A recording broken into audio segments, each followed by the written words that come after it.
Bonjour tout le monde et bienvenue encore une fois sur la DE 706. Réseau Cœur, ça fait partie de la formation architecte digital d'entreprise, un sujet très important sur les réseaux et leur utilité. Alors, le plan de la présentation est le suivant, petite introduction sur c'est quoi le réseau Cœur, les différents protocoles qu'on utilise, notamment modèle OSI, les IP, les MPLS, les VPN, les ISDN, etc. Et à la fin, une petite synthèse pour restituer ce qu'on va voir. Commençons par la première partie, c'est quoi un réseau cœur? Alors, commençons par la base. Pour comprendre, il faut séparer le monde des télécoms en deux. D'un côté, vous avez le réseau d'accès. C'est la partie visible de l'iceberg. C'est votre box fibre à la maison, l'antenne, par exemple 4G ou 5G. Alors le rôle, c'est quoi? C'est de connecter vos appareils en premier point de présence de votre opérateur local. C'est un réseau de proximité locale où le débit est souvent partagé. Mais une fois que les données ont dépassé cette antenne ou cette box, il entre dans le réseau de transport. C'est le fameux réseau cœur. Là, on change de dimension. C'est une infrastructure massive, totalement invisible pour le grand public, qui tourne à des débits en gigabits ou même en terabits maintenant par seconde. Et le but, justement, c'est d'interconnecter les opérateurs entre eux, relier les data centers géants et serveurs, bien sûr, mondiaux qui sont connectés entre eux via des nœuds d'interconnexion qu'on appelle les XP ou les Internet Exchange Point. Alors, si on fait un petit résumé de cette partie, le chemin d'une data du clic à l'écran, il commence par exemple, notamment généralement par pour clic ou le déclencheur. Deuxièmement, la data passe par le réseau d'accès, le fameux dernier kilomètre. Troisièmement, elle rejoint le réseau métro, le réseau régional qui agrège les nœuds locaux. Quatrièmement, elle est propulsée dans le réseau cœur et à la fin, bien sûr, il atteint l'Internet mondial et les serveurs d'application, le réseau cœur et l'autoroute de masse d'Internet. Alors, on passe à la partie 2, c'est sur le protocole modèle OSI et l'encapsulation. Pour que tous ces mécanismes ou ces machines se comprennent entre eux, on utilise un standard ou une normalisation. Le modèle OSI avec les 5 couches euh, est le plus utilisé, bien sûr, pour permettre cette interconnexion. Mais en télécom et en réseau cœur, ce qui nous intéresse le plus, ce sont les 3 couches basses. On parle généralement de la couche 1, couche physique. C'est le média brut, les câbles, les fréquences radio, la signalisation, etc.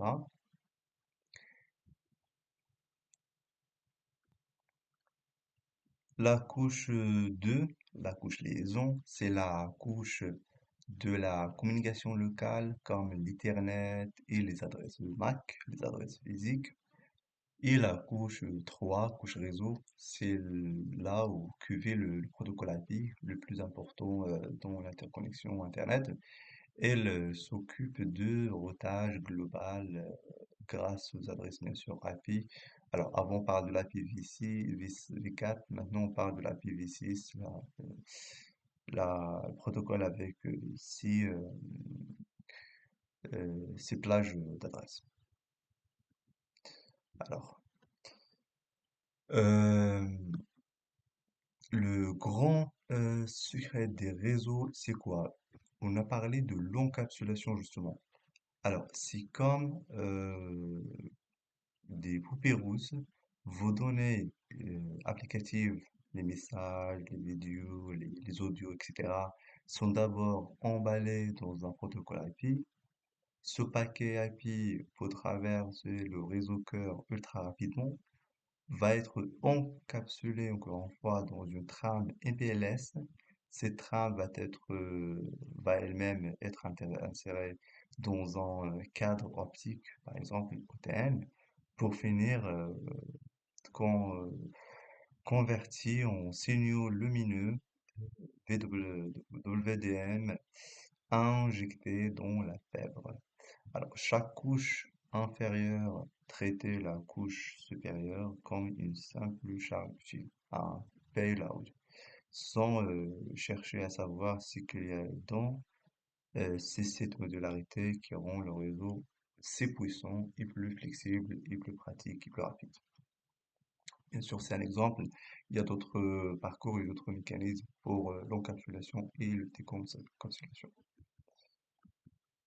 Alors, on passe à la partie 3 avec justement la fibre optique et le WDM.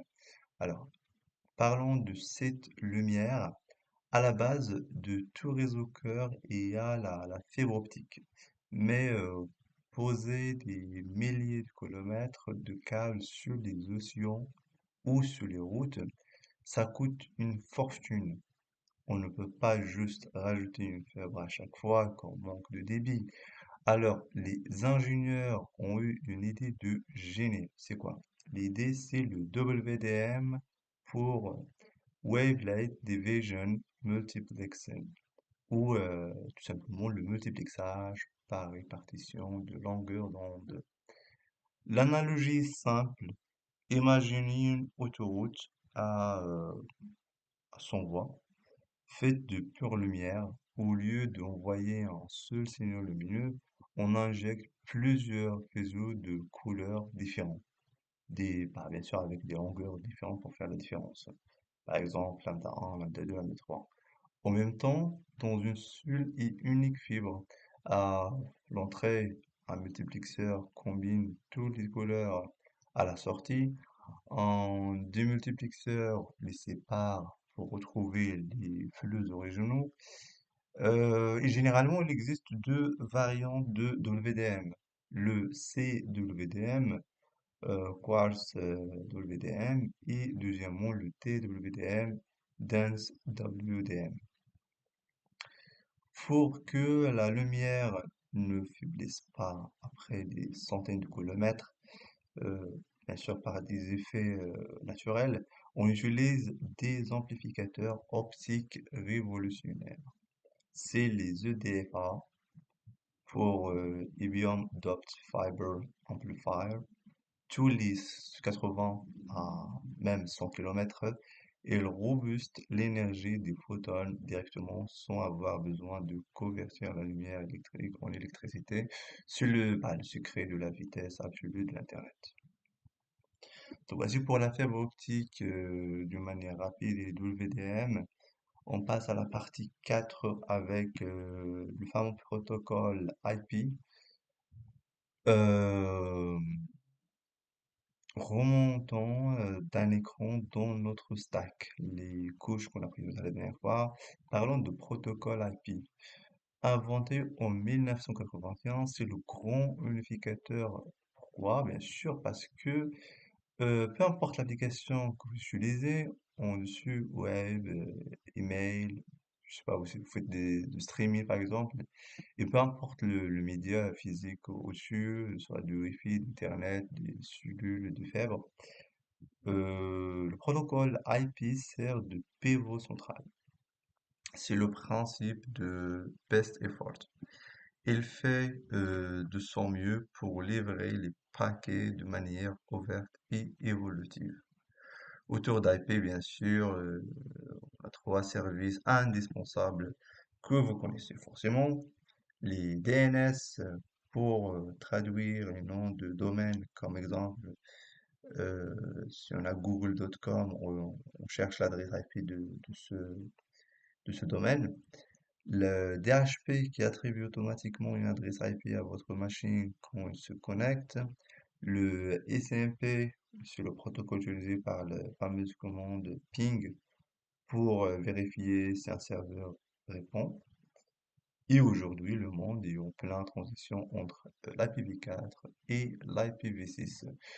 Euh, IPv4 avec ses adresses s'élève sur 32 bits comme euh, bien sûr 182 par exemple, point 168.1.1, mais qui est totalement saturé. Maintenant, on passe à IPv6 pour avoir 2 à la puissance 128 adresses euh, que doit attribuer une adresse à chaque grain de sable de la Terre, qui est très très énorme. Pardon.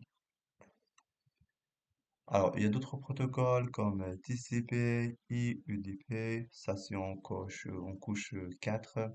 Juste après, au-dessus de l'IP, on doit choisir entre le mode de transport, soit avec une connexion ultra fiable avec poignée de main par SNN, avec accusé de réception ou non, si on parle de TCP, ou sans connexion ultra rapide, mais pas assez fiable.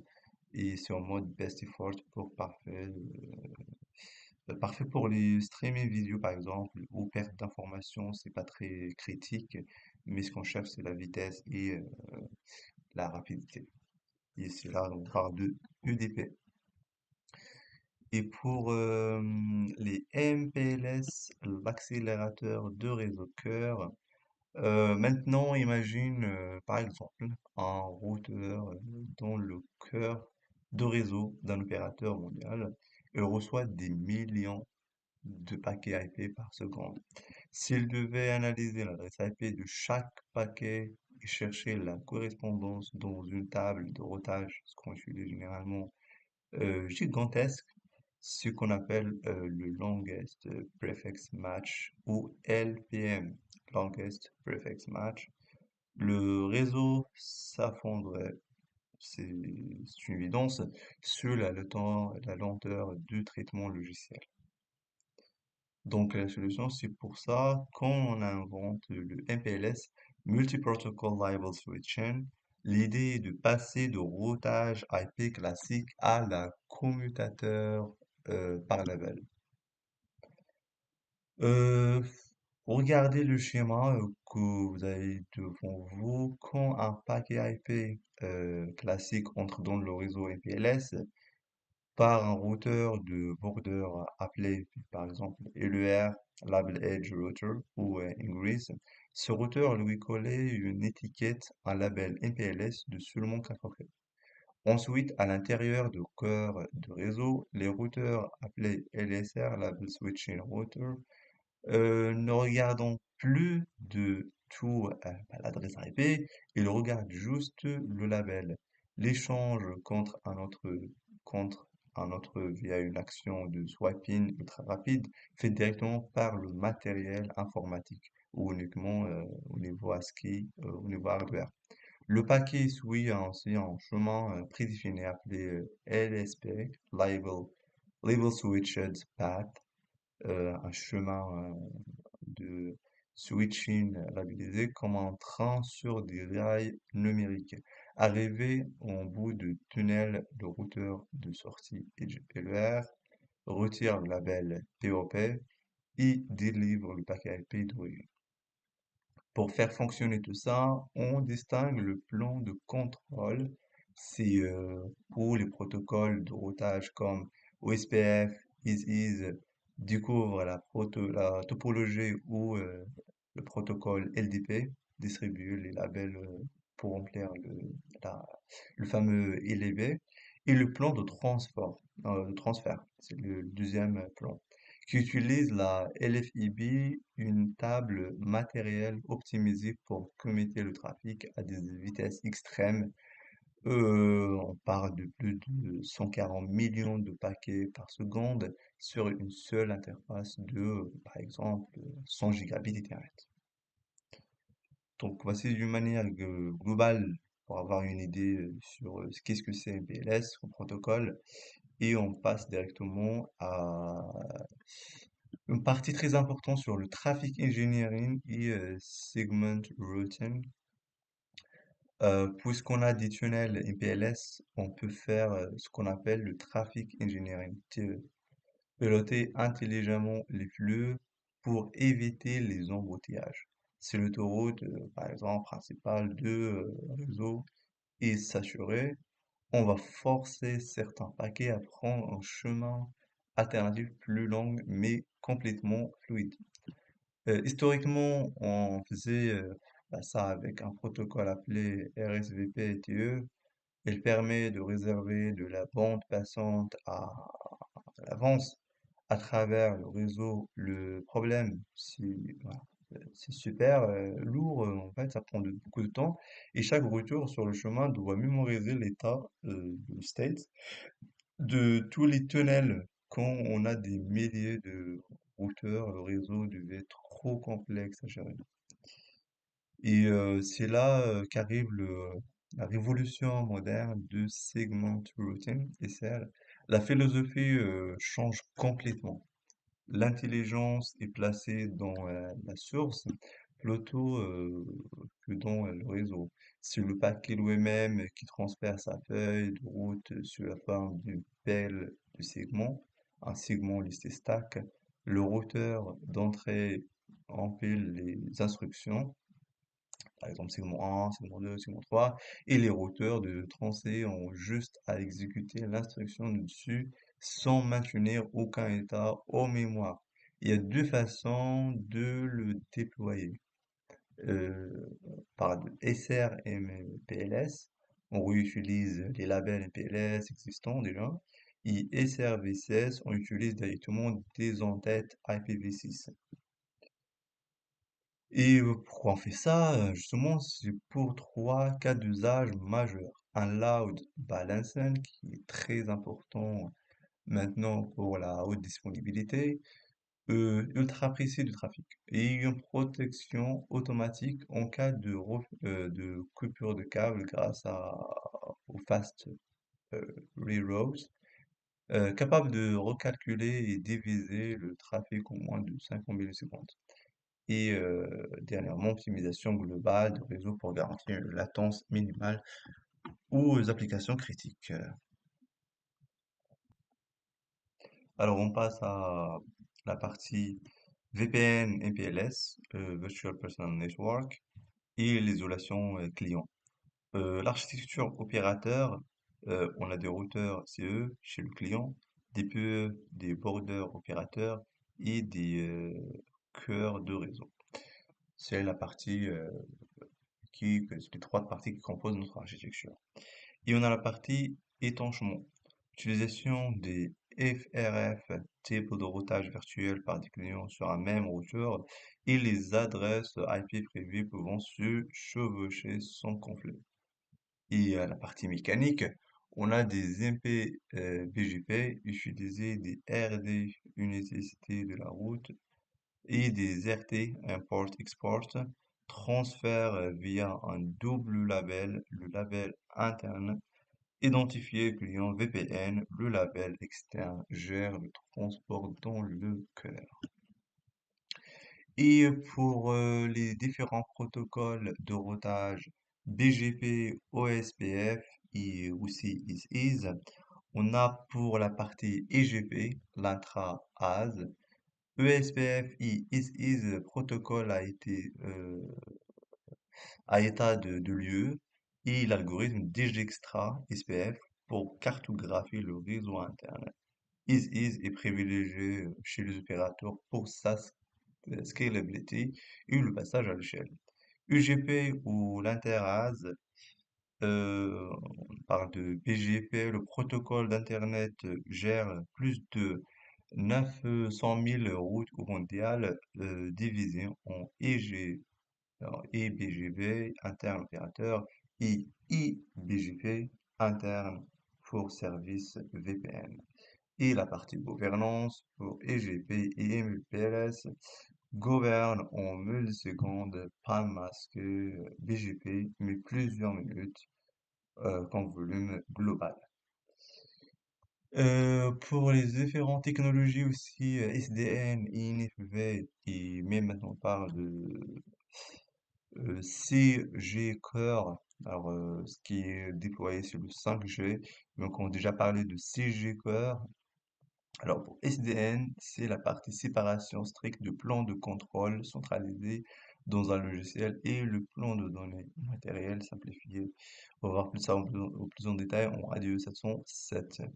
Et NFV, c'est la virtualisation des fonctions réseau, pare-feu, routeur, etc. Ce format de logiciel Virtual Network Function, VNF, sur serveur standard. Les 5G cœur d'architecte, l'architecture basée bien sûr sur des services SBA, fonctions découpées en microservices ANF, SMF, UPF et dialoguant par des APIs, par le protocole HTTPS et REST. Pour network slicing, découpage de réseaux physiques en tranches virtuelles étanché, dédié à des usages précis, début pour le MBB, latence critique pour le RLS et l'IoT pour le MPTC. Et voici d'une manière globale pour réseau corps jusqu'à maintenant, qui a commencé depuis les années 50. Et euh, qu'en conclusion, on peut dire que la partie réseau, ça fait partie, une partie primordiale pour un architecte. Pour un architecte, bien sûr, et on vient de parcourir l'intégralité du stack, bah, cet aspect architectural dans un réseau opérateur moderne. Si on résume la synthèse et ce qu'il faut retenir, on a en bas la couche physique avec la fibre et le WDM, créer une autoroute de lumière à très haut niveau et à très très haut niveau débit. Au milieu, on a la couche transport avec le MPLS comme protocole et le segment routing, assurer une commutation rapide et une ingénierie de trafic fiable avec une sécurisation de moins de 50 millisecondes. Et au-dessus, la couche réseau avec l'IP et BGP connecter le monde entier de manière universelle. Et enfin, les couches de virtualisation, VPN, SDN, v 5G Core, apportant l'isolation des clients, l'agilité logicielle et la personnalisation absolue du réseau via le network slicing. Et voilà, c'est tout pour la partie réseau Core. Je vous dis à la prochaine vidéo.